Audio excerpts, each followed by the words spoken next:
Did you know that seeds are living, breathing organisms? They may seem like inanimate objects, but in reality, a seed is just a timer that needs the right conditions for it to germinate. And if you live in a climate that has a winter, like I do in Pennsylvania, and you're growing something native to that region, then you're probably going to need to do cold stratification. Essentially, when the seeds come off the plant during the growing season, they'll stay in the soil over winter, and the combination of the moisture and the cold weather create the perfect conditions for this seed to grow when spring comes around. I'm growing a wildflower garden that's native to Pennsylvania, and so I have a bunch of different seeds that I'm going to need to stratify, and I'm going to show you how I do it. So there's a few different ways to stratify, and by far the easiest option is just to sow your seeds in the fall. Like I said, the seeds will just be in the soil all that time. They'll be exposed to the cold weather. They'll be moist in the soil.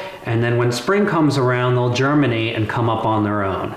That's definitely the easiest way to do it because you're just allowing nature to do the job. But also, maybe it isn't an option for you to sow in the fall or winter. Or maybe you want your seeds to germinate sooner. In my case, I want my seeds to germinate sooner because I'm going to be starting the plants inside so they're more mature when spring comes around. So I'm using the baggie method, which is just a way of stratifying your seeds in the refrigerator. Now, actually, the refrigerator is the perfect temperature for your seeds to cold stratify. You need your seeds to be between 34 degrees and 37 degrees Fahrenheit. That's also 1 to 4 degrees Celsius. Since those are the temperatures needed to stratify the seeds, the fridge is the perfect place to do it. One thing I will mention though, say you stratify your seeds in the fridge for a week and you pull the seeds out of the fridge and keep them in room temperature. The seed will have to redo that cold stratification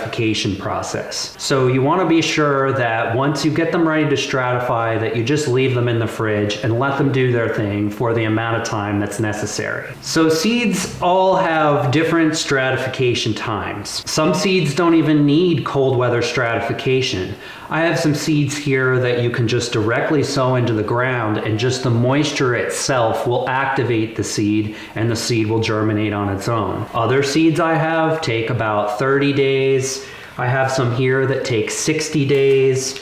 And I have some flowering dogwood which takes 120 days to germinate. So you have to know how long your seeds need to cold stratify. In a lot of cases, when you get your seed from the nursery, they're going to tell you exactly how many days are needed. Now, I actually bought my seeds from 2 different nurseries, which I'll link below in the description.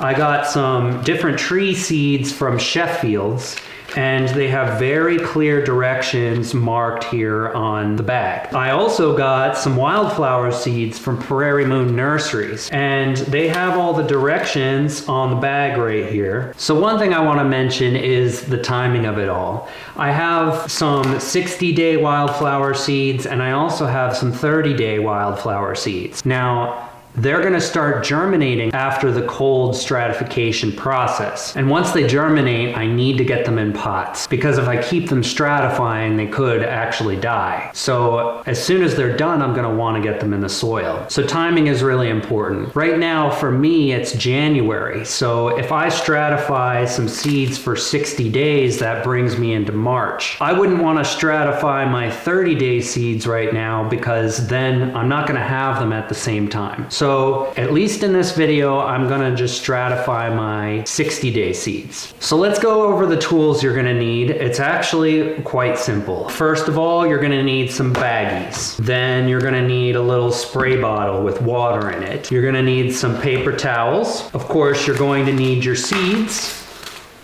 And I also use a Sharpie and some tape. And then I also have this box here that I store all my seeds in. So let's get started with this. So the first thing I did was I folded all these paper towels. I folded a bunch ahead of time so it would go really easily, but I'll show you how I folded it. Essentially, I'm just taking one sheet of paper towel, folding it in half, and folding it in half again. And then I have these snack baggies here, and you'll see that that paper towel fits perfectly in there. So all I'm gonna do is take this paper towel and pop it in this bag.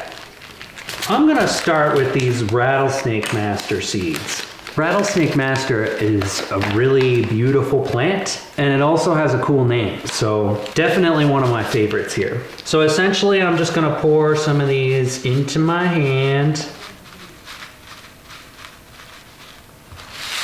Just enough for this one baggie. And then I'm just gonna pour the seeds into the bag. Now I'm just going to spread them out evenly. There we go. And I have my water bottle here, and I'm just going to get this paper towel soaked. Now, the number one thing you gotta know, you can't let the paper towel get too wet. You don't want any excess moisture in there. You want the paper towel to be able to soak in all the moisture. So I'm just gonna spray and get this paper towel wicking up as much of the moisture as possible without there being any excess.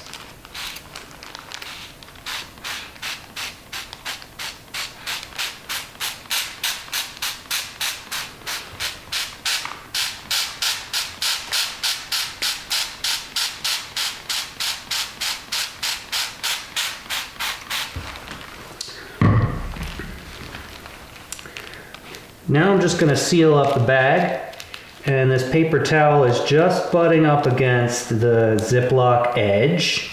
So I'm just going to tuck it in there and make sure it's in there. And the next thing I'm going to do is just mark the seeds. So I'm going to mark this as Rattlesnake Master, and I'm going to put the date of maturity on here. So there we go. This is Rattlesnake Master. Okay, really cool name. I love that. All right, now I'm going to write today's date. So today is January 2nd, and it needs to go for 60 days, so 2 months. So essentially it's going to be March 2nd. So I have both dates written here, and I know exactly what it is. The other great thing about this method too is you can actually see what's going on with the seeds. If it needs moisture, I'll be able to see through here. If any of these seeds start germinating, I'll be able to see it. It's really quite simple. Now I have this box here that is just the right size for my stratified seeds.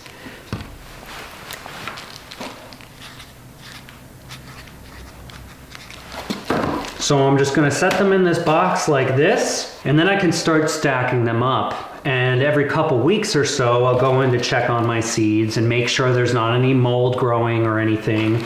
I've never had any problem with mold. I'm using clean baggies, I'm using clean water. It hasn't been an issue for me. I also, in the past, I haven't needed to water these seeds at all. Since this baggie's sealed, most of the moisture stays in there. But it's still good to check on the seeds every couple weeks and make sure there's nothing going wrong. So this is my first bag of seeds done.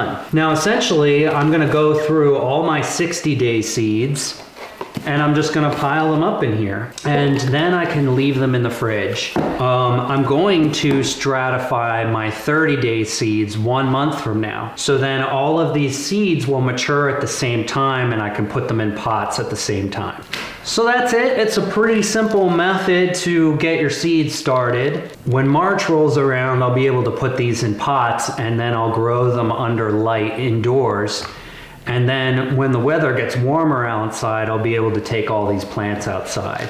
I hope this video helped you stratify some seeds, and maybe you'll be able to grow a native wildflower garden of your own. All right, thanks everyone.